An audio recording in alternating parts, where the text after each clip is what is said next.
থেকে হবে। আজকের ক্লাস হবে সেশন 115 থেকে 115 থেকে 167 পর্যন্ত আমরা পুরো সেশন গুলো ইনশাল্লাহ এমসিকিউ প্রশ্ন ব্যাংককে সামনে রেখে আমরা আলোচনা করে শেষ করে দেবো আশা করছি।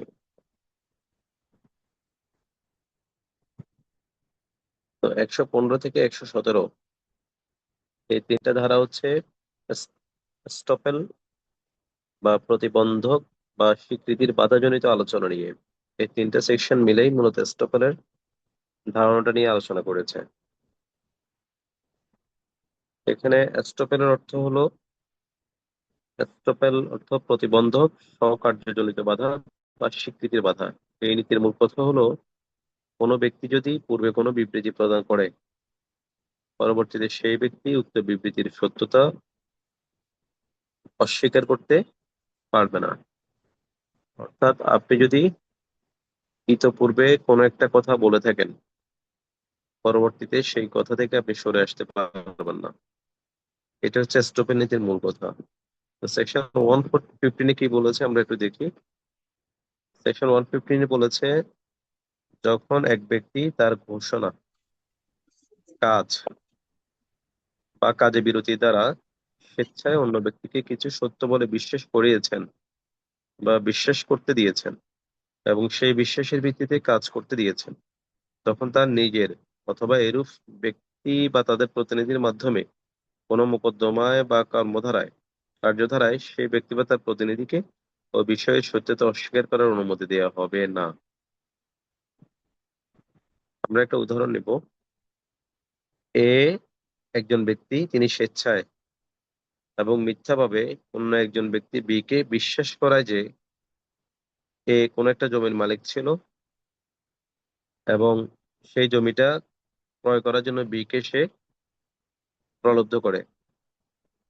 পরবর্তীতে উক্ত জমি এর সম্পত্তিতে পরিণত হয়। অর্থাৎ এ যখন বি কে নির্দিষ্ট একটা জমি তার নিজের বলে পরিচয় দিয়ে কেনার জন্য প্রলুব্ধ করেছিল, তখন কিন্তু ওই জমিটা মালিক এ ছিল না। সে মিথ্যা কথা বলে জমিটা মালিক বলে নিজেকে পরিচয় দিয়েছে বি এর কাছে এবং বি যেন জমিটা কিনে এ মর্মে বি কে প্রলুব্ধ করেছিল। তো ঠিকই ওই সময় এই জমিটির মালিক না হলেও পরবর্তীতে সেই জমিটার প্রকৃত মালিকে পরিণত হয়। তো বিক্রয়ের সময় উক্ত জমিতে এর কোনো সত্য ছিল না। এই অজুহাতে এ বিক্রয়টি নাকচ করার চেষ্টা করে। এই ক্ষেত্রে তার সত্যহীনতা অবশ্যই প্রমাণ করার অনুমতি দেওয়া হবে না। তাহলে পরবর্তীতে এ যখন সত্যিকার অর্থে প্রকৃত অর্থে জমিটা মালিক হয়েছে, তখন সে আদালতে এসে এই মর্মে দাবি করতে পারবো না যে অ্যাকচুয়ালি বি জমিটার মালিকানা অর্জন করে নাই, কারণ বি যখন আমার থেকে জমিটা কিনেছিল তখন জমিটার মালিকানা সত্ত্ব আমার ছিল না, আমার জমিটার মালিকানা সত্ত্ব অর্জন হয়েছে পরে। এই কথা তাকে আর বলতে দেওয়া হবে না। কারণ কি? কারণ হলো যে সে ইতিপূর্বে একে বিশ্বাস করিয়েছে তার কাজের দ্বারা বা ঘোষণার দ্বারা যে এই জমিটার মালিক সে, এবং একে সে প্রলুব্ধ করেছিল বি এটা বিশ্বাস করে এ জমিটা বি এ থেকে কিনেছিল। এই হলো এস্টোপেলের মূল কথা। এখানে যেটা মনে রাখতে হবে, এই নীতি ফৌজদারি মামলার ক্ষেত্রে প্রযোজ্য নয়। এস্টোপেল নীতিটা ফৌজদারি মামলার ক্ষেত্রে প্রযোজ্য নয়, এটা হচ্ছে দেওয়ানি মামলার ক্ষেত্রে প্রযোজ্য। এবং প্রিন্সিপাল অফ এস্টোপেল মোকদ্দমার পক্ষ এবং তাদের সংশ্লিষ্ট প্রতিনিধির উপরও প্রয়োগযোগ্য। এটা আপনার উপর, আপনি এস্টোপেল জনিত কোনো কারণে যদি প্রতিবন্ধকতার শিকার হন, এটা আপনার প্রতিনিধির উপর এটা একইভাবে এটা বর্তাবে। আচ্ছা, এস্টোপেল নীতির উপর ভিত্তি করে কিন্তু কোনো মামলা দায়ের করা যায় না।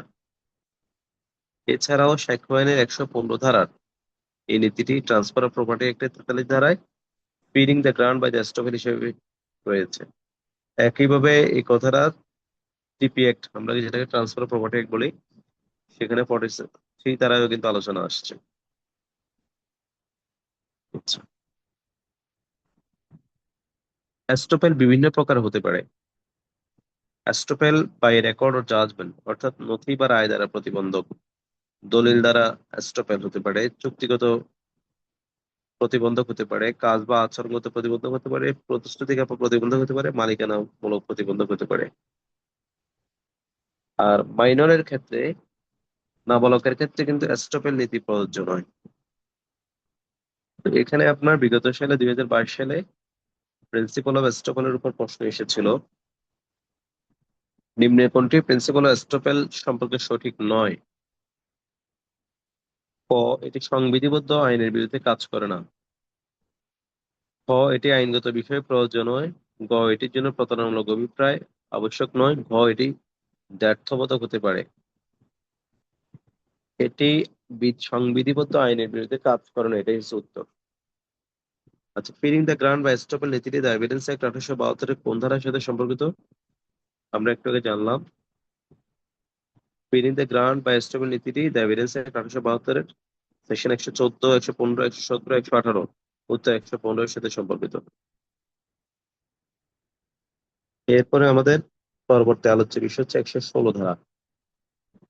116 ধারার মূল কথা হচ্ছে estoppel by tenant and of licensee of person in position, অর্থাৎ ভাড়াটিয়া ও দখলে থাকার অনুমতি প্রাপ্ত ব্যক্তির ক্ষেত্রে প্রতিবন্ধক। কোন স্থাবর সম্পত্তির ভাড়াটিয়া অথবা তার মাধ্যমে দাবিদার কোনো ব্যক্তিকে ভাড়াটিয়ার সম্পর্ক বিদ্যমান থাকা অবস্থায় ভাড়া শুরুতে তার বাড়িওয়ালার ওই স্থাবর সম্পত্তির সত্ত্ব অস্বীকার করতে অনুমতি দেওয়া হবে না। কোন স্থাবর সম্পত্তির দখলদারের অনুমতি নিয়ে যে ব্যক্তি ওই সম্পত্তি এসেছে, সেই ব্যক্তিকে যখন এরূপ অনুমতি প্রদান করা হয়েছে তখন তার ওইরূপ ব্যক্তির ওইরূপ দখল অস্বীকার করার অনুমতি দেওয়া হবে না। আমাদের সমাজে এমন এমন ঘটনা ঘটে থাকে যে মালিকের একটা বাড়িঘরে প্রজা হিসেবে, ভাড়াটিয়া হিসেবে ভাড়া নিয়ে ভাড়াটিয়ার সত্ত্ব এনজয় করতে থাকে। পরবর্তীতে মালিকের এই ভাড়াটিয়ার সত্ত্বর অস্বীকার করে বসে থাকে, যে মালিকের ভাড়া দেওয়ার অধিকারী নেই অস্বীকার করে বসে থাকে। তো এটা কিন্তু আইনে বাধা আছে। 116 দ্বারা এটা অনুমতি দেয় না। অর্থাৎ ভাড়াটিয়া কখনো মালিকের বিরুদ্ধে আপনার এই প্রিন্সিপাল অফ এস্টপেলের কারণে তার মালিকানা সত্ত্ব অস্বীকার করতে পারে না। একইভাবে অনুমতি দখলপ্রাপ্ত ব্যক্তি কারো জমিতে অনুমতি মূলে, ওই ব্যক্তির অনুমতি মূলে দখলে আছে, পরবর্তীতে দীর্ঘদিন দখলে থেকে একটা সময় সে দাবি করে বসেছে যে এটা আমি অনুমতি দখলপ্রাপ্ত ব্যক্তি না, বা আমাকে অনুমতি দেওয়া হয়নি, আমি এটা নিশ্চিত আমার দখলীভুক্ত জমি। এই কথা তার মূল মালিকের বিরুদ্ধে বলতে দেওয়া যাবে না। এখানে মূল কথা হলো, যেটা মনে রাখতে হবে, ভাড়া বলবৎ থাকা অবস্থায় ভাড়াটিয়া বা তার ভাড়া নেওয়া ব্যক্তি বলতে পারবে না যে ভাড়া নেওয়ার সময় সম্পত্তির মালিকের মালিকানা ছিল না। মাসিক ভাড়াটিয়ার সম্পত্তির দখল তার মালিকের কাছে সমর্পণ ব্যতীত উক্ত সম্পত্তি সত্ত্ব ঘোষণা করতে পারবে না। সেকশনের 116 ধারায় দুটি ক্ষেত্রে এস্টপেল নীতি প্রয়োগ করা হয়েছে, যেমন ভাড়াটিয়া, টিনেন্ট আর ল্যান্ডলর্ড। আর একটা হচ্ছে অনুমতি প্রাপক, লাইসেন্সি আর অনুমতিদাতা, লাইসেন্সর। এই দুইটা সম্পর্কে কথা বলা হয়েছে। সেকশন 116 ধারার এস্টপেল নীতিটি দুটি শর্তে প্রয়োগযোগ্য। স্থাবর সম্পত্তি দখল অবশ্যই ভাড়াটিয়া বা প্রজাকে দিতে হবে। উল্লেখিত দখলটি অবশ্যই মালিকের অনুমতি দিয়ে অর্পণ করতে হবে। এখানে 2013 সালে এবং 2017 সালে বার্ষিক পরীক্ষায় একটা প্রশ্ন এমন আসছিল, মালিকের অনুমতি নিয়ে কয়েকটি বাড়িতে অবস্থানকালে বাড়ির মালিকানা দাবি করে। এক্ষেত্রে আইনগত বাধাকে কি বলে আমরা জানি, সেটা হলো স্টপেল। সেটা খতে ছিল স্টপেল। আচ্ছা, আমাদের পরবর্তী আলোচনা হলো 118 ধারা। আমরা এমসিকিউর জন্য যে সেকশন গুলো ইম্পর্টেন্ট সেগুলোই আলোচনা করছি। তো এখন তো 116, 115, 116 আলোচনা করলাম। এরপর আমরা আলোচনা করব 118, 120, 121, 126, 133, 134, 137, 138, 141, 142, 143, 145, 146, 147, 151, 152, 154, 165, 167।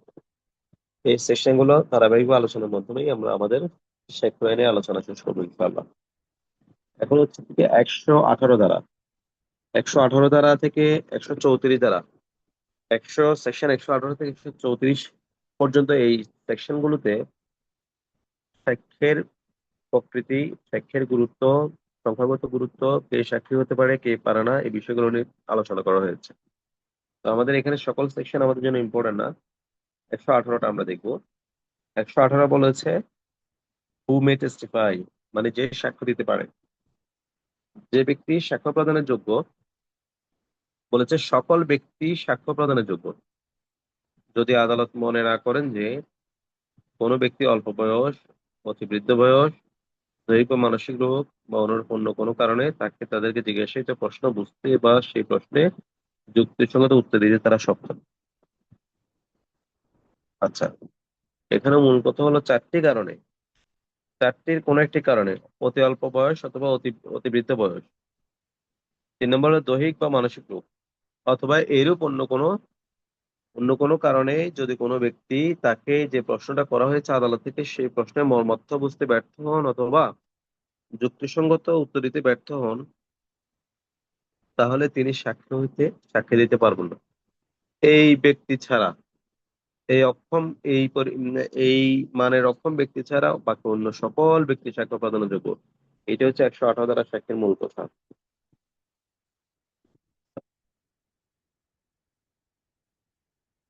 তাহলে এখানে যেটা আমাদের মনে রাখতে হবে, সাক্ষী অযোগ্য বলে বিবেচিত হবে যদি কম বয়স, খুব বেশি বৃদ্ধ বয়স, শারীরিক বা মানসিক অসুস্থতা, বাইরে অন্য কোনো কারণে জিজ্ঞাসিত প্রশ্ন না বুঝতে পারে এবং সে অনুযায়ী উত্তর না দিতে পারে, তাহলে সাক্ষী দেওয়া হচ্ছে অযোগ্য।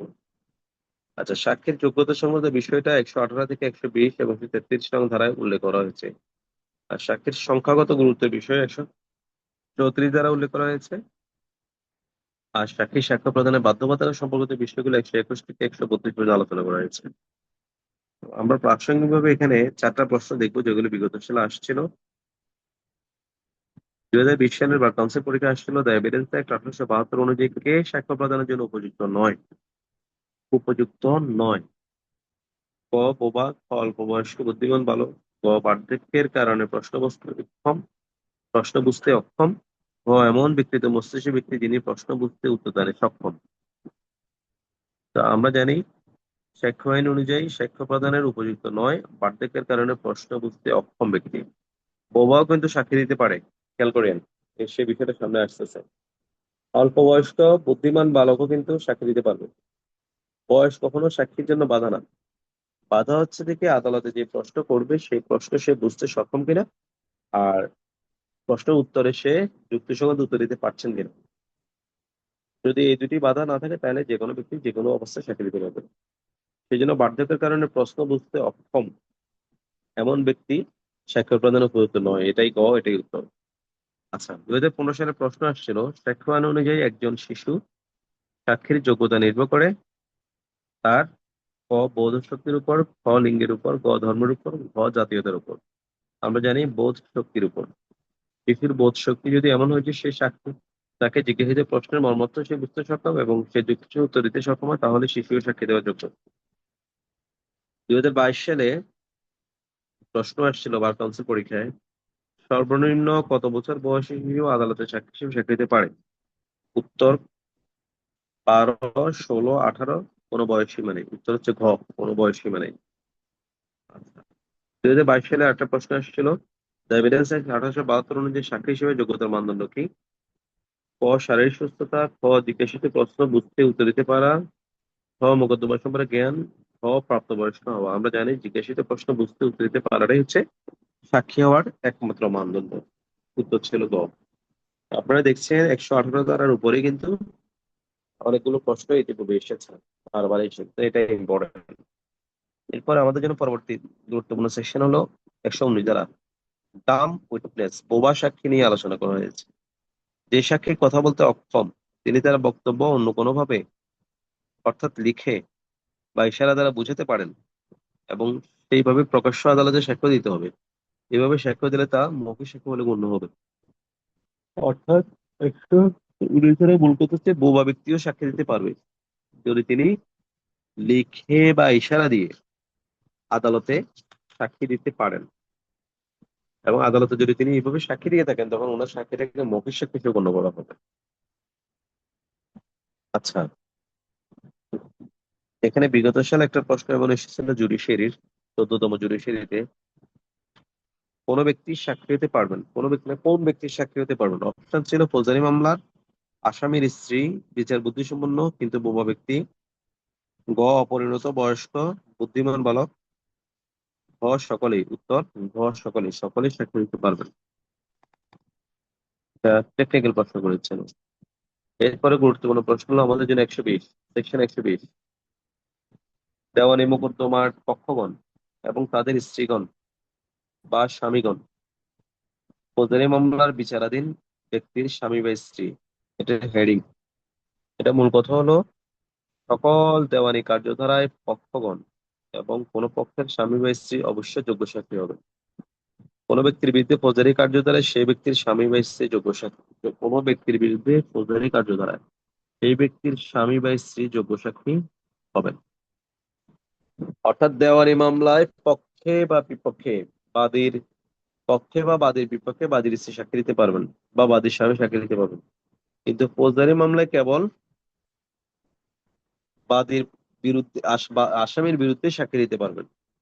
ফৌজদারি মামলায় স্বামী স্ত্রী পক্ষে বা স্ত্রী স্বামীর পক্ষে সাক্ষী দেওয়ার যোগ্য না, কেবল বিরুদ্ধে সাক্ষী দেওয়ার যোগ্য। তো এখানে যেটা আমরা মনে রাখতে হবে, দেওয়ানি মোকদ্দমায় স্বামী ও স্ত্রী একে অপরের পক্ষে বা বিরুদ্ধে সাক্ষী দিতে পারে, এটা মনে রাখতে হবে। আর ফৌজদারি মামলায় স্বামী ও স্ত্রী একে অপরের বিরুদ্ধে সাক্ষী দিতে পারে, তবে পক্ষে নয়। এই দুইটা কথা মনে রাখতে হবে। এটা হচ্ছে 120 ধারার মূল কথা। 2015 সালে বার কাউন্সিল পরীক্ষায় একটা প্রশ্ন এমন এসেছিল, সকল দেওয়ানি কার্যক্রমে কোন পক্ষের স্বামী বা স্ত্রী গণ্য হবে, কোন পক্ষের স্বামী বা স্ত্রী গণ্য হবে যোগ্য সাক্ষী, ক অযোগ্য সাক্ষী, গ সংশ্লিষ্ট সাক্ষী, ঘ নিশ্চিত সাক্ষী। আমরা জানি দেওয়ানি কার্যধারায় স্বামী বা স্ত্রী যোগ্য সাক্ষী হিসেবে গণ্য হবে, উত্তর ক।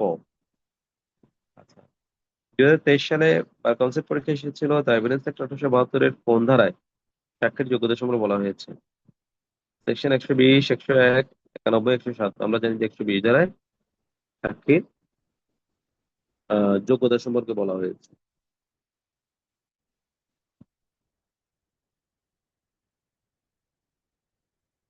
এখন আমরা চলে যাচ্ছি 121 ধারায়। 121 ধারা থেকে 131 ধারার আলোচনাগুলো একটা গুচ্ছ আলোচনা।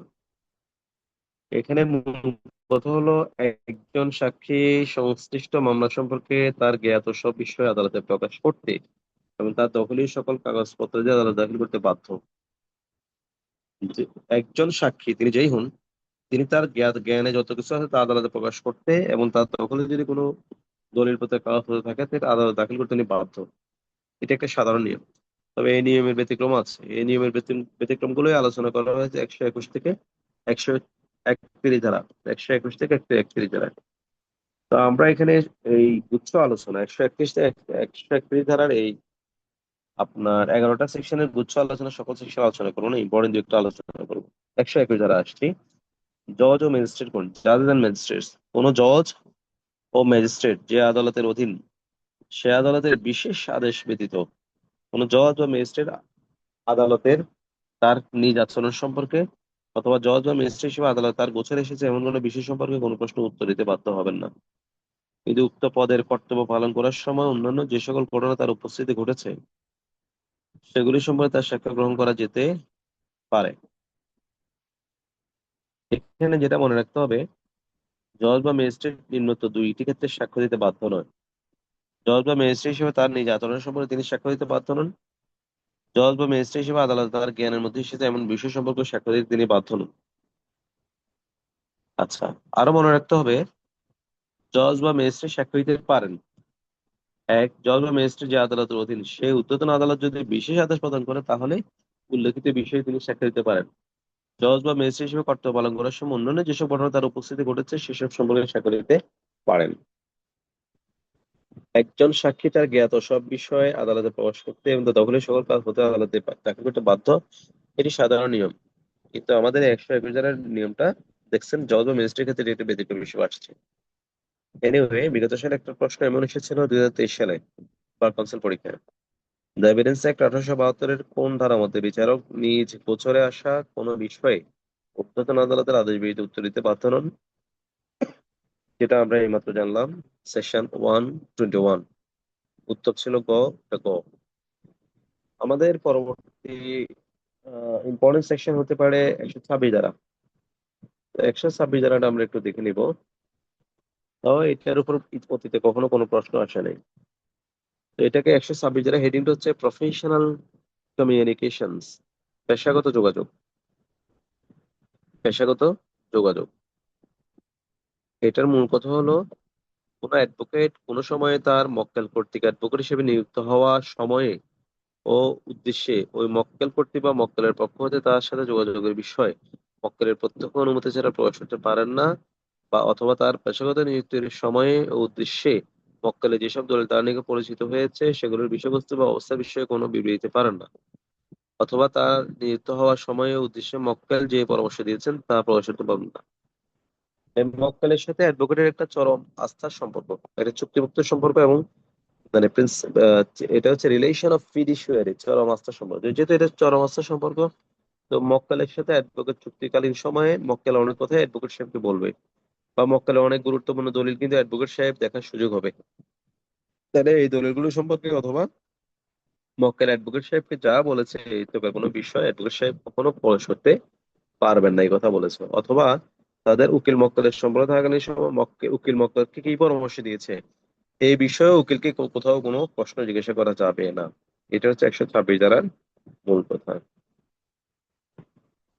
আমাদের জন্য পরবর্তী আহ গুরুত্বপূর্ণ সেকশন হচ্ছে সেকশন 133, 133 ধারা। 133 ধারা মূলত দুষ্কর্মের সহযোগী, অ্যাকমপ্লিস বলা হয়। ইংরেজিতে বলা হয় অ্যাকমপ্লিস, বাংলাতে দুষ্কর্মের সহযোগী। দুষ্কর্মের সহযোগী মানে কি? অপরাধ সংগঠনের সময় যেই ব্যক্তি অপরাধীর সাথে অংশ নিয়েছে সেই ব্যক্তিই হলো দুষ্কর্মের সহযোগী। আচ্ছা, একজন দুষ্কর্মের সহযোগী একজন অভিযুক্ত ব্যক্তির বিরুদ্ধে একজন যোগ্য যোগ্য সাক্ষী বলে গণ্য হবেন। দুষ্কর্মের সহযোগীর অসমর্থিত সাক্ষীর ভিত্তিতে আসামিকে সাজা দেওয়া হলে কেবল সেই কারণেই উক্ত সাজা বেআইনি হবে না। আপনারা এইমাত্র দুষ্কর্মের সহযোগী কাকে বলে জানলেন। তো তেমন দুষ্কর্মের সহযোগী সে তার সাথে আরো যে অপরাধ করেছে তার বিরুদ্ধে কোনো একটা চলমান মামলায় সে সাক্ষী দিতে পারবে এবং তার সাক্ষীর ভিত্তিতে সাজাও দেওয়া যাবে। কিন্তু এই কেবল দুষ্কর্মের সহযোগীর সাক্ষীর ভিত্তিতে যদি সাজা দেওয়া হয়, অন্য কোনো সমর্থিত সাক্ষী নাও পাওয়া যায়, কেবল এই কারণেই সাজাটা বেআইনি হবে না। এটা হচ্ছে আমাদের 133 দ্বারা মূল কথা।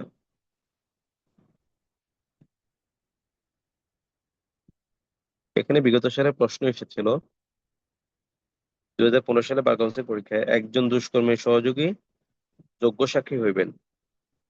অপশন ক খালাসপ্রাপ্ত ব্যক্তির বিরুদ্ধে, খ পরিচিত ব্যক্তির বিরুদ্ধে, ঘ ঘনিষ্ঠ ব্যক্তির বিরুদ্ধে, ঘ সহযোগী আসামির বিরুদ্ধে। আমরা জানলাম সহযোগী আসামির বিরুদ্ধে।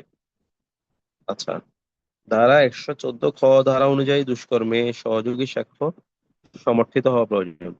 কিন্তু 133 ধারা অনুসারে কোনো অপরাধের সহযোগীর অসমর্থিত সাক্ষ্যের উপর অগ্রসর হয় আসামিকে শাস্তি দেওয়া হলে কেবলমাত্র সেই কারণেই ওই শাস্তি বেআইনি হবে না।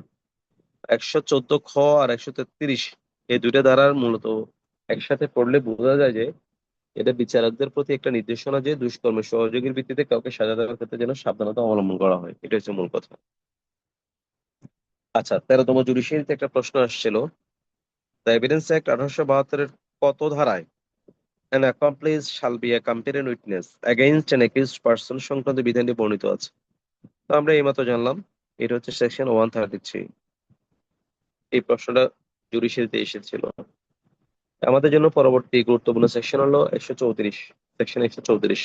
134-এর হেডিং হলো নাম্বার অফ উইটনেসেস, অর্থাৎ সাক্ষীর সংখ্যা। এর মূল কথা হলো কোনো মামলায় কোনো বিষয় প্রমাণের জন্য কোনো নির্দিষ্ট সংখ্যক সাক্ষীর প্রয়োজন হবে না। কোনো নির্দিষ্ট সংখ্যক সাক্ষীর প্রয়োজন হবে না মানে সাক্ষীর প্রয়োজন নাই এটা না। বিষয়টা হলো যে কোনো মামলা প্রমাণের জন্য কয়জন সাক্ষী লাগবে, এই কয়জন সাক্ষী লাগবে এমন কোনো নির্দিষ্ট সংখ্যা নাই। এমন কোনো নির্দিষ্ট কেবলমাত্র একজন সাক্ষীর ভিত্তিতেও কিন্তু কাউকে সাজা দেওয়া যায় বা মামলা রায় দেওয়া যায়, যদি সে সাক্ষীটা আদালতের কাছে বিশ্বাসযোগ্য মনে হয়। এটা হচ্ছে 134 দ্বারা মনে কথা। এখানে যা মনে রাখতে হবে, কোনো বিষয় প্রমাণের জন্য নির্দিষ্ট সময় সাক্ষীর প্রয়োজন নেই, সাক্ষীর মান বিবেচনা করা হয়, সাক্ষীর সংখ্যা নয়। আচ্ছা, বিগত সালে এখানে আপনার 4টা প্রশ্ন এসেছে।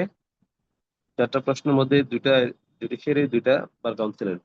11তম জুডিশিয়ারিতে প্রশ্ন আসছে এমন, no particular number of witness shall in any case be required for the proof of any facts। বাক্যটি দ্য এভিডেন্স অ্যাক্ট 1872 কত ধারায় বর্ণিত হয়েছে? আমরা এইমাত্র জানলাম এটা আমাদের সেকশন 134 ধারা পরিণত হয়েছে। কোনো মামলা প্রমাণের জন্য কতজন সাক্ষী প্রয়োজন বিধিতে আসছে। অপশন অনন্য 2, খ অনন্য 4 জন, গ অনন্য 3 জন, ঘ কোনো নির্দিষ্ট সংখ্যা নেই। আমরা এবার জানলাম কোনো নির্দিষ্ট সংখ্যা নেই। একটি দেওয়ানি মামলায় কোনো ঘটনা প্রমাণের জন্য সর্বনিম্ন যে কজন সাক্ষীর প্রয়োজন হয় তা 1 জন, 3 জন, 4 জন, নির্দিষ্ট সংখ্যক নয়। উত্তর ঘ, নির্দিষ্ট সংখ্যক নয়। মামলার কোনো বিষয় প্রমাণের জন্য নির্দিষ্ট সাক্ষীর প্রয়োজন হবে না। এটি দ্য এভিডেন্স অ্যাক্ট 1872 কোন ধারার বিধান? 2025 সালের প্রশ্ন এসেছিল। এটা আমরা জানি যে 134 ধারা। উত্তর ঘ। আচ্ছা, আমাদের পরবর্তী গুরুত্বপূর্ণ সেকশন হলো 137, 137। 137-এ বলা হয়েছে কি, এক্সামিনেশন ইন চিফ, জবানবন্দি কি, ফার্স্ট এক্সামিনেশন জেরা কি, রি এক্সামিনেশন পুনঃ জবানবন্দি কি, এগুলো নিয়ে ধারণা দেওয়া হয়েছে 137 ধারায়। আচ্ছা, যে পক্ষ সাক্ষীকে হাজির করেছেন সে পক্ষ যখন সাক্ষীকে পরীক্ষা করেন তখন তাকে সাক্ষীর জবানবন্দি বলা হয়। অর্থাৎ আপনার মুগ্ধ প্রমাণের জন্য আপনি সাক্ষীকে উপস্থাপন করছেন, সেই সাক্ষীকে আপনি যা যা সাক্ষীর জবানিতে নিবেন, সাক্ষীকে যে প্রশ্ন আপনি করবেন স্বয়ং সেটাকে জবানবন্দি বলা হয়। আচ্ছা, যারা বিরুদ্ধ পক্ষ দ্বারা সাক্ষী পরীক্ষা করাকে যারা বলে, আপনি উপস্থাপন করছেন সাক্ষী বাদী হিসেবে আপনার সাক্ষী, আপনি জবানবন্দি নিলেন, বিরুদ্ধ পক্ষের অ্যাডভোকেট সাহেব যদি জেরা করে জিজ্ঞাসা করে সেটা বলে জেরা। পুনঃ জবানবন্দি কাকে বলে? জেরার পর সাক্ষী উপস্থিতকারী পক্ষ যদি পুনরায় ওই সাক্ষীকে প্রশ্ন করেন তবে তাকে পুনঃ জবানবন্দি গ্রহণ করা বলা হয়। মানে আপনি যদি সাক্ষী আপনি উপস্থাপন করছেন, উপস্থাপন করে আপনি জবানবন্দি নিয়েছেন, বিরুদ্ধ পক্ষ জেরা করেছে, এরপরে যদি আপনার কাছে মনে হয় যেন কোনো একটা বিষয়ে অস্পষ্টতা রয়ে গেছে, বাদ পড়ে গেছে, আপনি সাক্ষী থেকে ওই বিষয়টা নতুন করে নেওয়া দরকার আছে, তখন আপনি পুনঃ জবানবন্দির জন্য আবেদন করলে, আদালত মঞ্জুর করলে আপনি সাক্ষীকে পুনরায় উপস্থাপন করে যে জবানবন্দি নেবেন সেটা হচ্ছে পুনঃ জবানবন্দি। এরপরে আমাদের জন্য গুরুত্বপূর্ণ সেকশন হলো 138 ধারা। এখানে বলা আছে order of examination. Order of examination মানে সাক্ষ্য গ্রহণের ক্রম। ক্রম মানে কার আগে কে আসবে। এখানে বলছে প্রথমে সাক্ষীর জবানবন্দি গ্রহণ করতে হবে, সরাসরি ধারা পড়ছি আমি। এরপর বিরুদ্ধ পক্ষ ইচ্ছা করলে সাক্ষীকে জেরা করবে। এরপর সাক্ষী উপস্থিতকারী পক্ষ ইচ্ছা করলে পুনঃ জবানবন্দি গ্রহণ করতে পারবেন। সাক্ষীর জবানবন্দি গ্রহণ ও জেরা প্রাসঙ্গিক ঘটনা সম্পর্কে হতে হবে। সাক্ষী তার জবানবন্দিতে যে সকল বিষয় সাক্ষ্য সম্পর্কে দিয়েছেন কেবল সে সকল বিষয়েই জেরা সীমাবদ্ধ থাকবে না। জবানবন্দিতে উনি যাই বলেছেন জেরা কিন্তু তার চেয়ে বিস্তৃত হবে। জবানবন্দিতেই কেবল জেরা সীমাবদ্ধ থাকবে না এটাও বলেছেন। আচ্ছা, পুনঃ জবানবন্দি গ্রহণের নির্দেশ। জেরায় সাক্ষী যে সকল বিষয় উল্লেখ করেন পুনঃ জবানবন্দিতে সেগুলোর ব্যাখ্যা চাইতে হবে। পুনঃ জবানবন্দি গ্রহণের সময় যদি আদালতের অনুমতি নিয়ে কোনো নতুন বিষয়ের অবতারণা করা হয় তবে বিরুদ্ধ পক্ষ সে সকল বিষয়ে অধিকতর জেরা করতে পারবেন। আচ্ছা, এখানে যেটা মনে রাখতে হবে, সাক্ষ্য গ্রহণের ক্রম হলো জবানবন্দি, তারপরে জেরা, তারপরে পুনঃ জবানবন্দি, তারপর হচ্ছে পুনঃ জবানবন্দিতে নতুন কোনো বিষয় আসলে বিরুদ্ধ পক্ষ চাইলে জেরা করতে পারবে। সোজা কথা হচ্ছে জবানবন্দি জেরা, পুনঃ জবানবন্দি, পুনঃ জেরা। আচ্ছা, তর্কিত বিষয়ের সত্য উদ্ঘাটনের জন্য জেরা করা হয়। জেরা করা হয় বেসিক্যালি বিরোধী বিষয়ের সত্য উদ্ঘাটনের জন্য। জবানবন্দিতে উল্লেখিত বিষয় ছাড়াও অন্য বিষয়ে জেরা করা যাবে। জেরা করা যাবে জবানবন্দির বাইরে গিয়েও। সাক্ষী জেরায় যে বক্তব্য দিয়েছে তা ব্যাখ্যা বা স্পষ্ট করার জন্য পুনঃ জবানবন্দি করা হয়। আদালত অনুমতি দিলে পুনঃ জবানবন্দিতে সাক্ষীকে নতুন বিষয়ে প্রশ্ন করা যাবে। ভালোভাবে খেয়াল রাখতে হবে কোনটি জানতে চেয়েছে, সাক্ষীর ক্রম নাকি সাক্ষ্যের ক্রম। সাক্ষীর ক্রম না সাক্ষ্যের ক্রম? এখানে হচ্ছে সাক্ষ্যের ক্রম। সাক্ষীর ক্রম নিয়ে আলোচনা হয়েছে 135 ধারা। 135 ধারাতে সেখানে কিন্তু সাক্ষীর ক্রম কোনো নির্দিষ্টতা নাই। আগে বাদী দিবে না আগে আইওডি তদন্তকারী কর্মকর্তা দিবে না এক্সপার্ট উইটনেস দিবে, এমন কোনো ক্রম বিষয় নাই। আর সাক্ষ্যের ক্রম হচ্ছে 138 ধারায়, যেটা আমরা এইমাত্র পড়লাম। তো সাক্ষ্যের ক্রমের মধ্যে প্রথমে জবানবন্দি হবে, পরে জেরা হবে, পরে আবার পুনঃ জবানবন্দি, পরে আবার পুনঃ জেরা হবে, এটা আমরা জানলাম। কার আগে কে সাক্ষ্য দিবে এ সম্পর্কিত কোনো আইন এখনো প্রণয়ন হয়নি, তবে বর্তমানে কোর্টের প্রতিষ্ঠিত একটা প্রিন্সিপাল আছে। কোর্টের প্রিন্সিপাল হলো যে আগে বাদী পক্ষ সাক্ষী দিয়ে এবং বাদী সাক্ষীদের মধ্যে তাও আগে প্রথমে এজাহারকারী বা নালিশি ফরিয়াদি দিয়ে থাকে, তারপরে তার সমর্থ সাক্ষী দিয়ে থাকে, সবশেষে এক্সপার্ট উইটনেস দিয়ে থাকে, এরপরে আপনার তদন্তকারী কর্মকর্তা দিয়ে থাকে। এটা একটা স্বাভাবিক প্র্যাকটিস আর কি, তবে এটা কোনো আইনগত বিষয় না। তো এখানে বিগত সালে কিন্তু 4টা গুরুত্বপূর্ণ প্রশ্ন আসছিল, এই জন্য আমাদের এই সেকশন 138 প্রয়োজন ছিল। এখানে 2017 সালে বার কাউন্সিল পরীক্ষায় একটা প্রশ্ন এমন আসছিল, নিম্নে সাক্ষ্য গ্রহণের কোন ক্রমটি সঠিক? উত্তর ছিল, অপশন ছিল জবানবন্দি, তারপরে জেরা, তারপর পুনঃ জবানবন্দি। এটাই সঠিক। প্রশ্ন একটা এমন আসছিল, কোন সাক্ষীকে জেরা করার উদ্দেশ্য হচ্ছে তর্কিত বিষয়ে সত্য উদ্ঘাটন। বাকি অপশন গুলো যায়নি, যে আমরা সরাসরি উত্তরটা বলেছি তর্কিত বিষয়ে সত্য উদ্ঘাটন। একটা প্রশ্ন আসছিল 12 সালে, কোন পক্ষ নিশাকে একবার পরীক্ষা করার পর কোনো কারণে পুনঃপরীক্ষা করতে পারে? উত্তর হচ্ছে দেখি পূর্বের বক্তব্য। কোন কারণে কোন কারণে পুনঃপরীক্ষা করতে পারে? উত্তর হচ্ছে পূর্বের বক্তব্য স্পষ্টীকরণ উদ্দেশ্যে। আচ্ছা, সাক্ষ্য আইনের কোন ধারায় একজন সাক্ষীকে পুনঃজেরা করা যায়?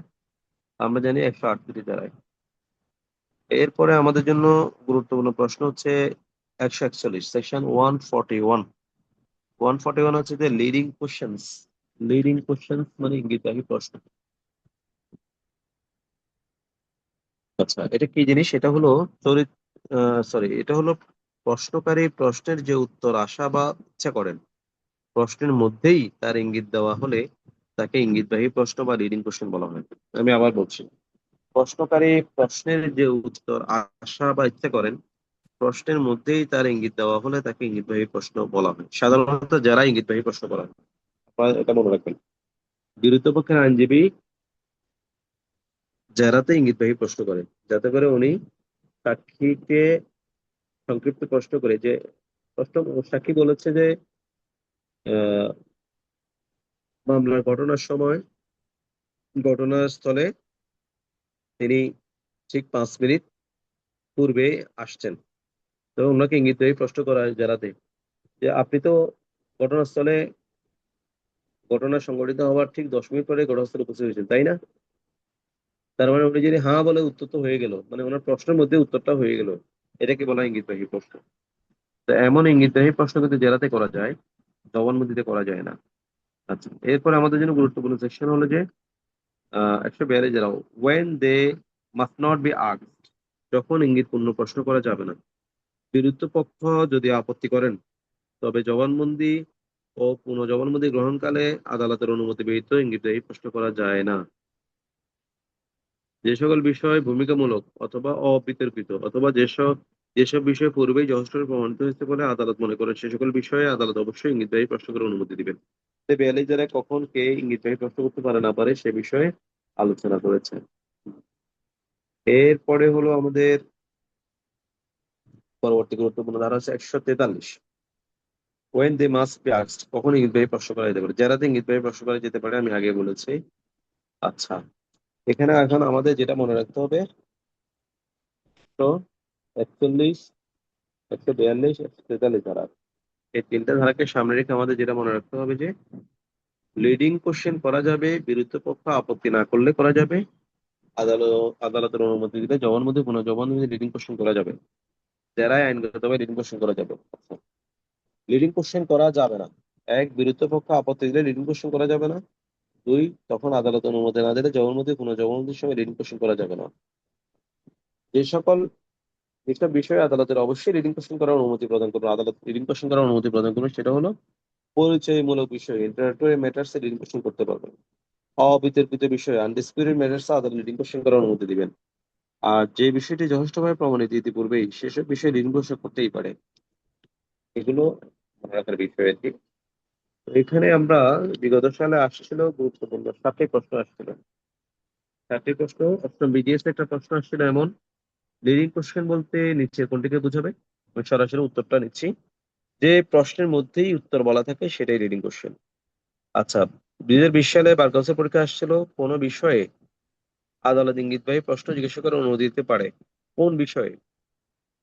আমরা সরাসরি উত্তরটা হচ্ছে আনডিসপিউটেড বিষয়ে আদালত সরাসরি লিডিং কোশ্চেন করার অনুমতি দিতে পারেন। আচ্ছা, অষ্টম বিজিএস আবার জুডিশিতে প্রশ্ন আসছিল, নিম্নের কোন বিষয়ে নিজের সাক্ষীকে ইঙ্গিতপূর্ণ প্রশ্ন লিডিং কোশ্চেন করা যায়? উত্তর সরাসরি স্বীকৃত বিষয়ে। খ, স্বীকৃত বিষয়ে নিজের সাক্ষীকে রিডিং কোশ্চেন করা যায়। আচ্ছা, আদালতে মামলার একটি পক্ষ নিজের সাক্ষীকে কোন বিষয়ে ইঙ্গিতপূর্ণ প্রশ্ন করতে পারে? সরাসরি উত্তর হলো স্বীকৃত বিষয়। খ, এটা 2012 সালে আসছিল এই প্রশ্নটা, জুডিশিতে আসছিল 8ম সালে, 2012 সালে আসছিল বার কাউন্সিল পরীক্ষায়। 14তম জুডিশিতে প্রশ্ন আসছিল আদালতের অনুমতি ব্যতীত কখন ইঙ্গিতবাহী প্রশ্ন করা যাবে না? উত্তর হচ্ছে পূর্ণ জবানবন্দিকালে আদালতের অনুমতি ব্যতীত ইঙ্গিতবাহী প্রশ্ন করা যাবে না। আচ্ছা, 2020 সালে প্রশ্ন আসলে ইঙ্গিতবাহী প্রশ্ন করা যায় ড্যাশের ক্ষেত্রে। আমরা জানি ক্রস এক্সামিনেশনের ক্ষেত্রে, এখানে অপশন ছিল ক্রস এক্সামিনেশন। 2015 সালে প্রশ্ন এসেছিল একজন সাক্ষীকে আইনগতভাবে ইঙ্গিতবাহী প্রশ্ন করা যেতে পারে কোন সময়? জেরার সময়। অপশন ছিল, উত্তর হচ্ছে জেরার সময়। আচ্ছা, আমাদের জন্য পরবর্তী গুরুত্বপূর্ণ সেকশন হলো 145। 145 হচ্ছে যে পূর্ববর্তী লিখিত বিবৃতি সম্পর্কে জেরা। পূর্ববর্তী লিখিত বিবৃতি সম্পর্কে জেরা। কোন সাক্ষী কর্তৃক পূর্বে প্রদত্ত লিখিত বিবৃতি অথবা তার পূর্বে প্রদত্ত বিবৃতি রিভিউড হয়ে থাকে, তা যদি বিচার্য বিষয়ের সাথে প্রাসঙ্গিক হয়, তবে উক্ত লেখা তাকে না দেখিয়ে অথবা তা প্রমাণ না করেও সেই সম্পর্কে সেই সাক্ষীকে জেরা করা যেতে পারে। তবে যদি এরকম ইচ্ছা করা হয় যে ওই লেখা দ্বারা সাক্ষীর কথার বৈপরীত্যে প্রদর্শিত হবে, তাহলে ওই লেখা প্রমাণের পূর্বে সাক্ষীর কথার যে অংশ বৈপরীত্য প্রদর্শনের জন্য ব্যবহৃত হবে সে অংশের প্রতি সাক্ষী দৃষ্টি অবশ্যই আকর্ষণ করতে হবে। এটা হলো মূলত মামলা তদন্তের সময় তদন্তকারী কর্মকর্তা অনেকগুলো সাক্ষীর জবানবন্দি নিয়ে থাকেন। এই যে সাক্ষীর জবানবন্দি গুলো উনি রেকর্ড করেন, এটাকে বলে 161 ধারা, অর্থাৎ ফৌজদারি কার্যবিধির 161 ধারার ক্ষমতা বলে তদন্তকারী কর্মকর্তা সাক্ষীর জবানবন্দি গ্রহণ করে থাকেন। ওই জবানবন্দি গুলো তদন্তের রিপোর্টের সাথে আদালতে সাবমিট করা হয়। তো এটা তদন্তের রিপোর্টের সাথে থাকে, অর্থাৎ মামলার সাথে এটা শেষ পর্যন্ত থাকে। আচ্ছা, এখন মামলা বিচার পর্যায়ে ওই সাক্ষীরা যারা তদন্তের সময় সাক্ষী দিচ্ছে তাদের একজন সাপোজ আদালতে এসে সাক্ষী দিচ্ছে। সাক্ষী দিতে গিয়ে দেখা যাচ্ছে যে উনি 161 ধারা জবানবন্দি যেটা বলেছে এখন দেখা যাচ্ছে তার বিরুদ্ধে কথা বলছে। তখন উকিল সাহেবের বিরুদ্ধে পক্ষের উকিল সাহেবে তাকে জেরা করতে পারে, আপনি তো এখন যে সাক্ষ্যটা দিচ্ছেন এটা আসলে পুলিশের কাছে এমন সাক্ষ্য দেন নাই, পুলিশের কাছে ভিন্ন সাক্ষ্য দিয়েছেন। তো এটা আবার দেখানোর জন্য তার এই কথার যে বৈপরীত্য প্রদানের জন্য ওই 161 ধারা জবানবন্দির সেই অংশটুকু তাকে দেখাতেও পারবে যে অংশটুকু বৈপরীত্য প্রদর্শন করে। এটা হচ্ছে 145 ধারার মূল কথা। তো এখানে আমাদের যেটা মাথায় রাখতে হবে সেটা হচ্ছে থেকেই 145 ধারা শুধুমাত্র লিখিত বিবৃতি ক্ষেত্রে প্রযোজ্য। এই ধারার বিধানটা লিখিত, ইতিপূর্বে লিখিত বিবৃতি বা জবানবন্দি ক্ষেত্রে প্রযোজ্য। 161 ধারা ফৌজদারি কার্যবিধির 161 ধারায় বিবৃতি সাবস্ট্যান্টিভ এভিডেন্স হিসেবে সাক্ষ্য হিসেবে ব্যবহার করা যায় না, তবে বিপরীত বা কন্ট্রাডিকশনের জন্য এই ধারার নিয়ম ব্যবহার করা যায়। তো এখানে বিগত সালে একটা প্রশ্ন এমন আসছিল, সেগুলো মূলত আমাদের সেকশনটা কোট করা, এটা টাচ করা। এটা হলো 2023 সালে একটা প্রশ্ন আসছিল, দ্য এভিডেন্স অ্যাক্ট 1872 এর 145 ধারা অনুসারে একজন সাক্ষীকে পূর্ববর্তী লিখিত বিবৃতির সময় জেরার উদ্দেশ্য হলো এর ড্যাশ সমর্থন, সত্যতা প্রমাণ, গ্রহণযোগ্য যাচাই, বৈপরীত্য প্রমাণ। এর বৈপরীত্য প্রমাণের জন্যই মূলত 145 ধারার আলোকে জেরা করা যাবে। সেটাই হচ্ছে যে ঠ। এরপরে আমাদের জন্য পরবর্তী ইম্পর্টেন্ট সেকশন হলো যে 146 ধারা, জেরায় যে সকল প্রশ্ন বৈধ বা আইনসঙ্গত। জেরায় যে সকল প্রশ্ন বৈধ বা আইনসঙ্গত। যখন সাক্ষীকে জেরা করা হয় তখন তখন ইতিপূর্বে উল্লেখিত প্রশ্নসমূহ ছাড়াও এমন প্রশ্ন করা যেতে পারে যা দ্বারা তার সত্যতা বা বিশ্বাসযোগ্যতা পরীক্ষা করা যায়, তার পরিচয় ও জীবনে তার অবস্থান জানা যায়, তো তার চরিত্রের প্রতি আঘাত করে তার বিশ্বাসযোগ্যতা সম্পর্কে অনিশ্চয়তা সৃষ্টি করা যায়। যদিও এরূপ প্রশ্নের উত্তরের দ্বারা তিনি প্রত্যক্ষ পরোক্ষভাবে অপরাধের সাথে জড়িত হতে পারে অথবা প্রত্যক্ষ পরোক্ষভাবে তার দণ্ড বা বাজেয়াপ্তির সম্ভাবনা থাকে। তবে শর্ত থাকে যে ধর্ষণ অপরাধ বা ধর্ষণের চেষ্টার জন্য মামলায় দফা 3 এর অধীন ভিকটিমের সাধারণ অনৈতিক চরিত্র বা পূর্ববর্তী যৌন আচরণ সম্পর্কে জেরা কোনো প্রশ্ন করা যাবে না। আরো শর্ত থাকে যে এই ধরনের প্রশ্ন শুধুমাত্র আদালতের অনুমতি নিয়ে প্রশ্ন করা যেতে পারে, তবে এটি ন্যায় বিচারের জন্য আদালতের কাছে প্রয়োজনীয় বলে মনে হয়। যদি এটি, এখানে যেটা মনে রাখতে হবে এটা হলো যে জেরায় 3 ধরনের প্রশ্ন বৈধ বা আইনসঙ্গত। জেরায় 3 ধরনের প্রশ্ন বৈধ বা আইনসঙ্গত। কোন 3 ধরনের? সাক্ষী যে সত্য বলছে বা সাক্ষী যে মিথ্যাবাদী এটা প্রমাণের জন্য তাকে প্রশ্ন করা যাবে। এবং তার পরিচয়, তার আত্মপরিচয়, জীবনে তার আহ অবস্থান এটা নিয়ে তার প্রশ্ন করা যাবে, তার চরিত্রের বাগাত করে তাকে প্রশ্ন করা যাবে। তবে তবে ধর্ষণ বা ধর্ষণ চেষ্টার মামলায় ভিকটিমের চরিত্র নিয়ে কিন্তু কোনো প্রশ্ন করা যাবে না। চরিত্র বাগাত করে কোনো প্রশ্ন করা যাবে না। তবে এটা যদি ন্যায় বিচারে, অর্থাৎ ধর্ষণ বা ধর্ষণ চেষ্টার মামলায়ও যদি ভিকটিমের চরিত্র নিয়ে প্রশ্ন করা যাবে, যদি সেটা ন্যায় বিচারে আদালতের মামলা ক্ষেত্রে প্রয়োজন হয়, সেক্ষেত্রে আদালত অনুমতি দিতে প্রশ্ন করা যাবে, সাধারণভাবে প্রশ্ন করা যাবে না। এই হলো 146 ধারার মূল কথা। তাহলে 146 ধারার উপরে একটা প্রশ্ন এমন আসছিল 2020 সালে, যেমন দ্য এভিডেন্স অ্যাক্ট 1872-এর 146 ধারার বিধান মতে জেরায় কোন ধরনের প্রশ্নের মাধ্যমে সাক্ষীর বিশ্বাসযোগ্যতা বিনষ্ট করা যায়? অশালীন, উৎসাহজনক, বিভ্রান্তিকর, চরিত্রে আঘাত করে এমন। উত্তর: চরিত্র আঘাত করে এমন। আচ্ছা, আমাদের জন্য পরবর্তী গুরুত্বপূর্ণ সেকশন হলো যে 147 ধারা, সেকশন 147। 147, যখন সাক্ষীকে প্রশ্নের উত্তর দিতে বাধ্য করা যায়, when witness to be compelled to answer, যদি এরূপ কোনো প্রশ্ন মোকদ্দমার বা কার্যক্রমের ক্ষেত্রে প্রাসঙ্গিক হয়, তাহলে সেই ক্ষেত্রে 132 ধারার বিধানসভা প্রযোজ্য হবে। 147 ধারা মূলত 132 ও 146 ধারার পরিপূরক। 132 ধারা আমরা কি দেখেছি? Dyeing declaration. ডাইং ডিক্লারেশন সংক্রান্ত বিষয়ে প্রশ্নের ক্ষেত্রে বলা হয়েছে। আর হচ্ছে 146 ধারা, 146 ধারায় আপনার সাক্ষীর বিশ্বাসযোগ্যতা, ক্রেডিবিলিটি নিয়ে প্রশ্ন করা যাবে। তো এইসব বিষয়ে সাক্ষীকে উত্তর দিতে বাধ্য করা যাবে। তো এখানে একটা প্রশ্ন এমন আসছিল, নিম্নের কোন ক্ষেত্রে সাক্ষী উত্তর প্রদানে বাধ্য? মামলা সংশ্লিষ্ট বিষয়ে প্রশ্ন করলে সাক্ষীর পরিচয় আবিষ্কারের উদ্দেশ্যে উপস্থাপিত প্রশ্ন সাক্ষীকে কোনো অপরাধের সাথে জড়িত করতে পারে এমন সংশ্লিষ্ট বিষয়, উপরে সবগুলো উত্তর, উপরে সবগুলো, অর্থাৎ এই সকল বিষয়ে সাক্ষীকে প্রশ্ন করা যাবে, উত্তর দিতে বাধ্য হবে। এটা 147 ধারাটা সেই অর্থে ইম্পর্টেন্ট, এটা আপনারা মাথায় রেখে ফোকাস দিয়ে পড়বেন। আমাদের জন্য পরবর্তী গুরুত্বপূর্ণ প্রশ্ন হলো সেকশন 151। 151, 151-তে বলা হয়েছে ইনডিসেন্ট অ্যান্ড স্ক্যান্ডালাস কোয়েশ্চেনস, অর্থাৎ অশ্লীল এবং উৎসাহজনক প্রশ্ন। এখানে বলা হয়েছে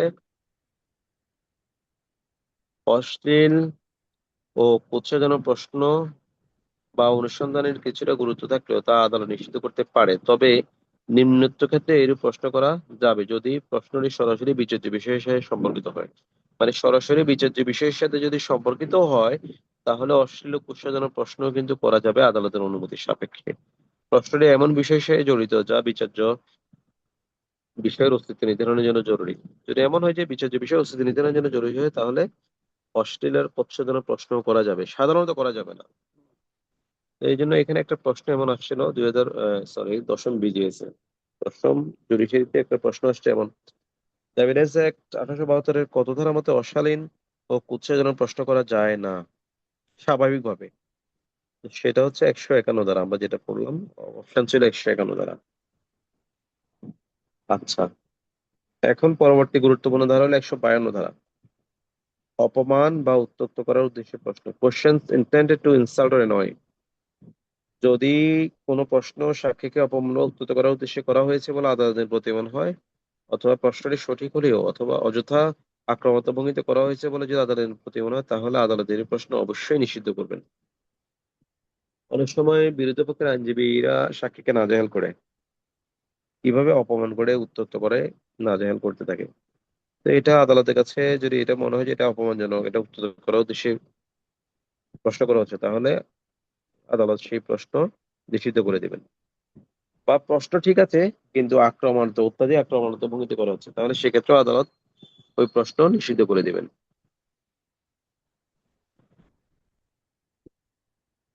এখানে একটা বিষয় মনে রাখতে হবে, সাক্ষীর জেরা হচ্ছে কিন্তু তাকে কিছুতেই কাবু করা যাচ্ছে না। এই অবস্থা তার বক্তব্যের বিশ্বাসযোগ্যতা বিষয়ে আদালতের সন্দেহ সৃষ্টি করার জন্য হঠাৎ প্রশ্ন করা হলো, দেখুন আপনি মদ্যপ এবং বিশ্বাসক্ত, এদিকে ঠিক নয়। বিচার্য বিষয়ের সাথে কোনো সম্পর্ক না থাকলে এই জাতীয় প্রশ্ন হওয়া মাত্র আদালত সাক্ষীর সাহায্যে এগিয়ে আসবেন এবং জেলাখালিকে এই জাতীয় প্রশ্ন করতে নিষেধ করবেন। এটাই হচ্ছে দেখে আপনার এই 151 ধারা সম্পর্কিত, 152 ধারার বিশেষ বিষয়।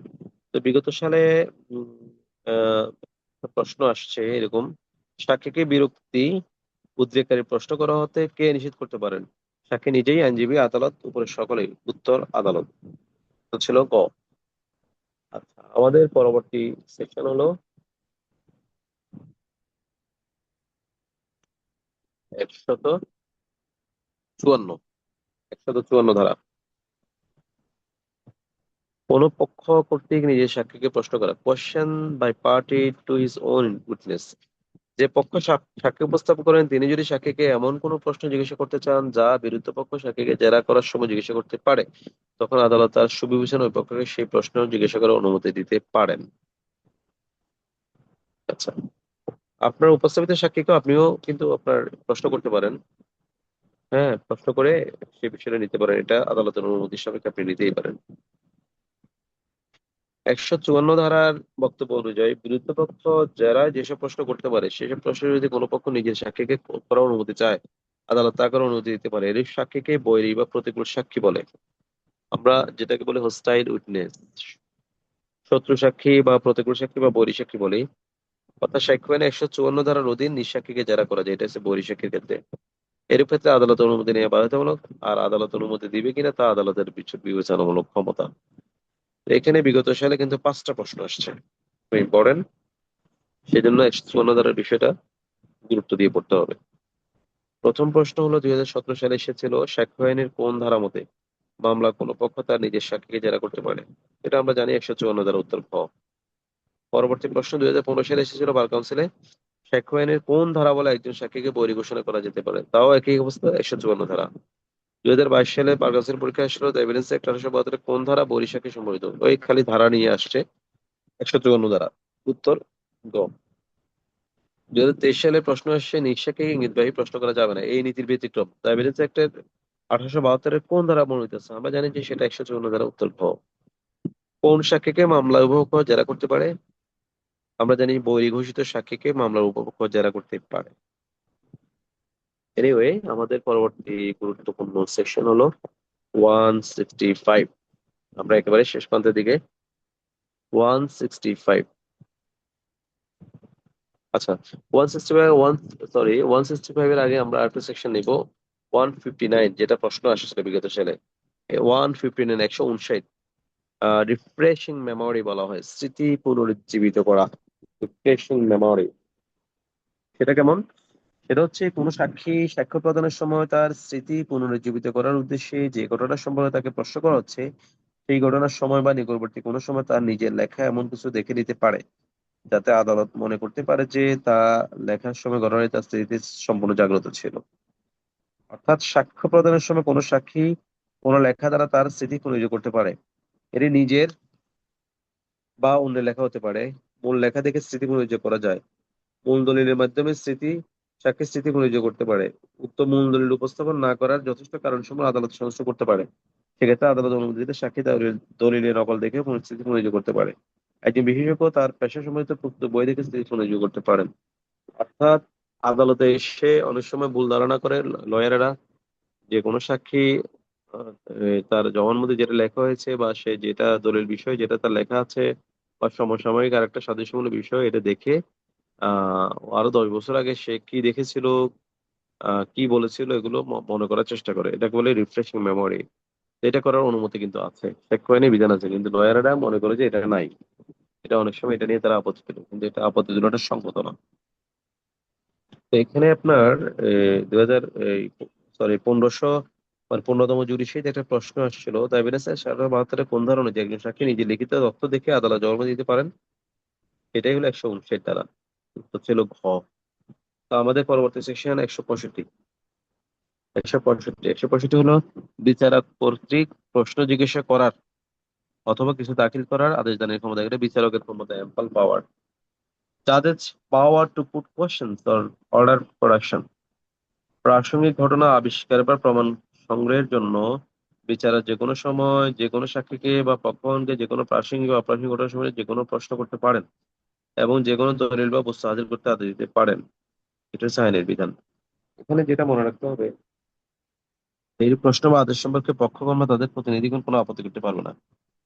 এর প্রশ্নের উত্তরে সাক্ষী যা বলবে তার সম্পর্কে আদালত অনুমোদিত সাক্ষী কোনো জেরা করা যাবে না।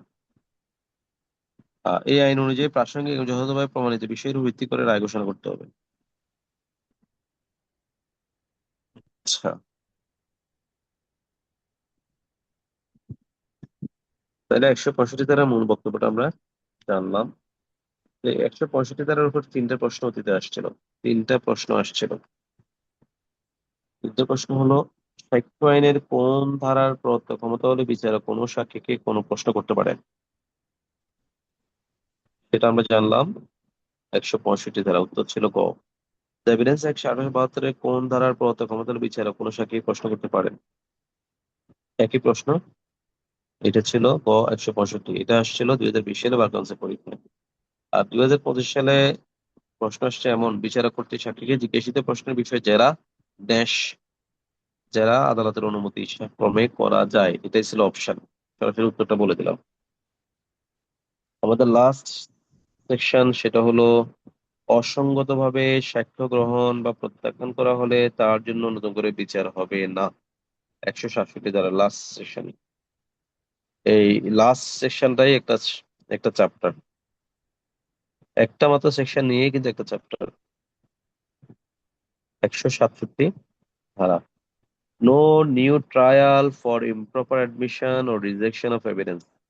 অসঙ্গতভাবে সাক্ষ্য গ্রহণ বা প্রত্যাখ্যান করা হলে তার জন্য নতুন করে বিচার হবে না। এটা মূল কথা হলো, অসঙ্গতভাবে সাক্ষ্য গ্রহণ বা বর্জন হয়েছে এই অজুহাতে নতুন বিচার চলবে না বা সিদ্ধান্ত পরিবর্তন দাবি করা যাবে না। অযৌক্তিক সাক্ষ্য বাদ দেওয়া যাবে কিন্তু রায় বাদ দেওয়া যাবে না। এই বিধান ফৌজদারি ও দেওয়ানি উভয় ক্ষেত্রে প্রযোজ্য। ফৌজদারি কার্যবিধি 537 ধারা, দেওয়ানি কার্যবিধি 99 ধারাতে এই বিধানগুলো উল্লেখ আছে।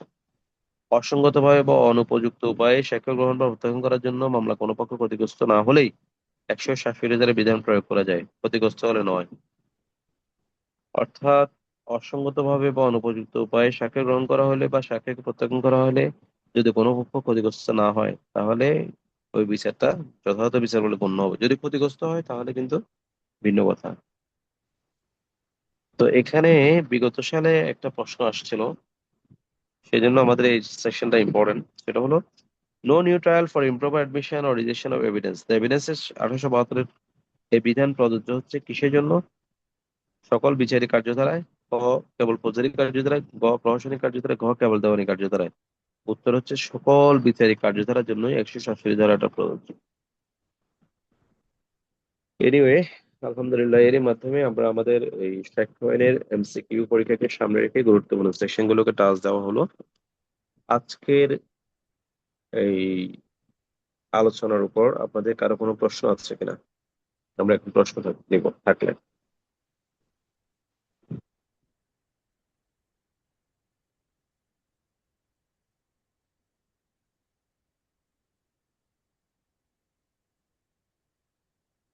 স্যার আসসালামু আলাইকুম।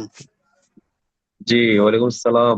স্যার রেজাউল একটু মিয়া। ক্লাসে ক্লাসে দেরি করে আসছি তো। আর জি ওই জি। কোন কোন সেকশনটা পড়াইছিলেন যদি একটু বলতেন স্যার। আচ্ছা আচ্ছা আচ্ছা, আমি বলছি। জি স্যার। আজকে আমরা পড়ালাম 115, জি স্যার। 116, 115, 116, 118, হ্যাঁ, 118, 120, 121, 120, 121, 126, 126, 133, 134, 133, 134, 137, 138, 137, 138, 141, 142, 143, 41, 42, 43, 145, 145 45 থেকে 47 পর্যন্ত, 145 থেকে 47, থেকে 47 পর্যন্ত। জি স্যার। 151, 152, 154, 151, 52, 54। 159। জি স্যার, এখন 59 থেকে করছি, 54 থেকে করছি স্যার। ঠিক আছে। আচ্ছা, ঠিক আছে। তো জি স্যার। এগুলো আমাদের এই বিগত সালে এগুলো থেকে প্রশ্ন আসছিল, বারে বারে আসছিল, এমনও সেকশন আছে, তো এগুলো ইম্পর্টেন্ট ছিল আর কি। জি স্যার।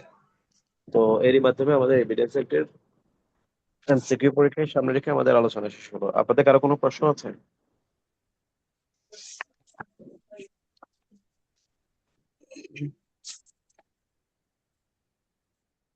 এলআরডিসির কে আছেন এখানে?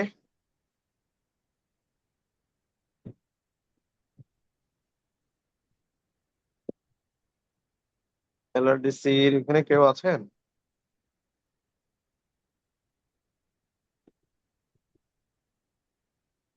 আচ্ছা, এনিওয়ে আপনাদের প্রস্তুতি কেমন সেটা বলেন।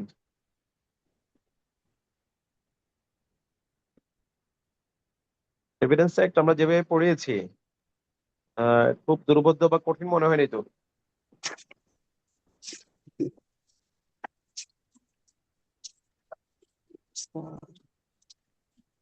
হ্যাঁ, কথা বলতে, মন্তব্য দিতে কি অনেদি লাগছে?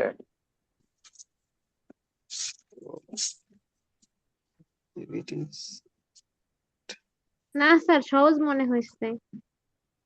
আচ্ছা, আলহামদুলিল্লাহ, আপনি ভালো করবেন, আপনার সাহস আছে, কথা বলছেন। আমাদের অন্যরা তো সাহস রাখে না, সাহসটা কম, কনফিডেন্স দোয়া কম আর কি। করবেন স্যার। হ্যাঁ, দোয়া করাটা হচ্ছে যে একটা ইয়ে আছে এখানে। মনে করেন আপনি ঘুমাবেন, আরেকজনে দোয়া করবে, আপনার বাবা তাহাজ্জুদ নামাজ পড়ে দোয়া করতেই আছে, আপনি অথচ ঘুমিয়ে আছেন, করতেছেন না। এই দোয়া আসলে কাজে আসবে না। তো মূল দোয়া হচ্ছে চেষ্টা এবং দোয়া। হ্যাঁ, মূল দোয়া হচ্ছে পরামর্শ, পরামর্শটা অনুযায়ী নিজে যদি চলেন, এটাই বড় দোয়া আর কি। আপনার দোয়া থাকবে যেন আল্লাহ সুস্থ রাখে, বরকত দান করে, আপনার পড়ালেখার মধ্যে এই দোয়াটা থাকবে, সবার জন্যই থাকবে। পরীক্ষা কবে হতে পারে আপনাদের? পরীক্ষা তো স্যার 12 তারিখ ডেট দিয়ে দিছে, 12 তারিখ? এই মাসের 12 তারিখে। কি বাচ্চাদের পরীক্ষা? আগামী জি শুক্রবার, স্যার, পরের শুক্রবার।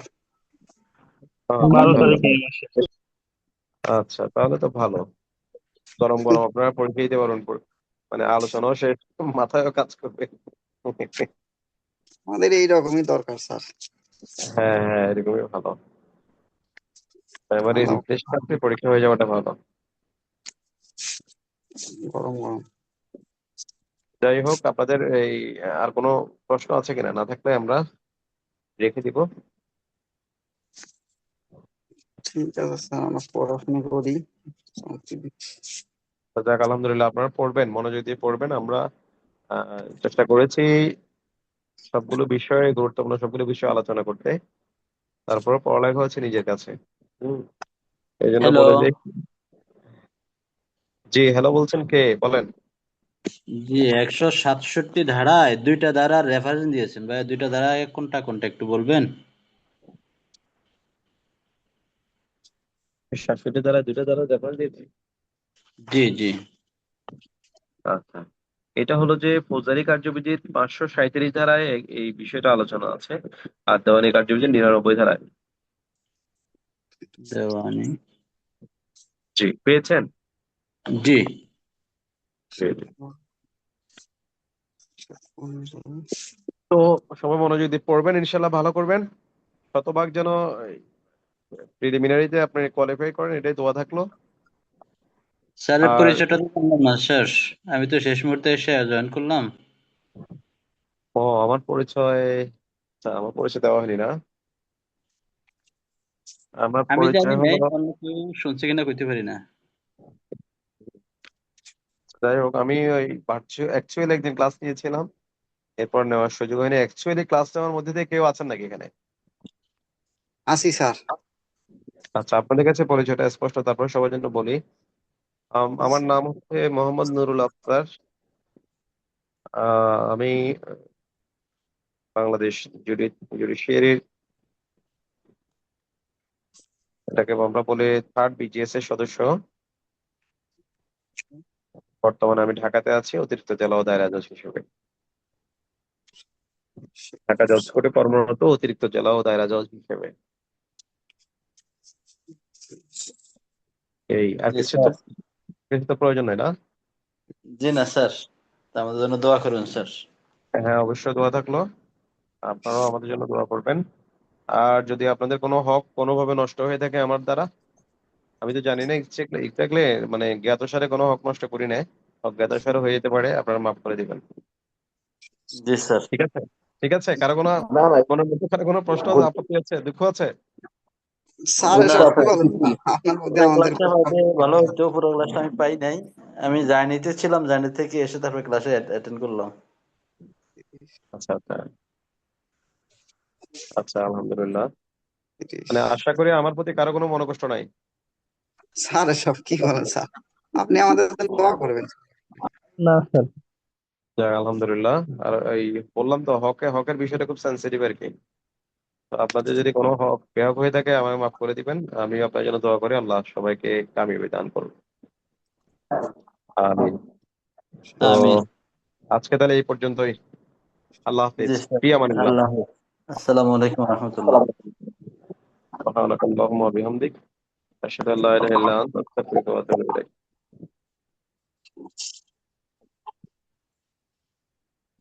মা তৌফিক ইল্লা বিল্লাহ।